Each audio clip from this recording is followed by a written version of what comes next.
Or sobrang ganda. And maybe po ay Icon Award. So sobrang talagang bold yung award na yun. Kasi ang tagal nila yung talaga sa showbiz.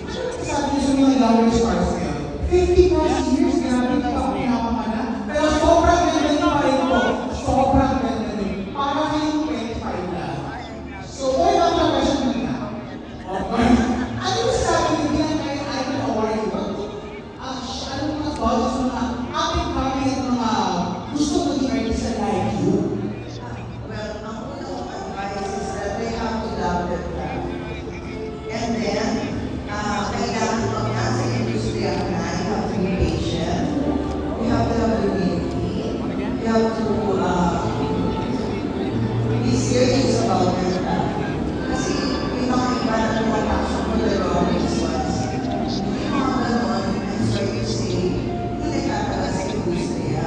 We don't Pero know. kung pinag-aralan mo ng mabuti na ginagawa mo, minahal mo, nirespeto mo yung trabaho. I think more than anything else,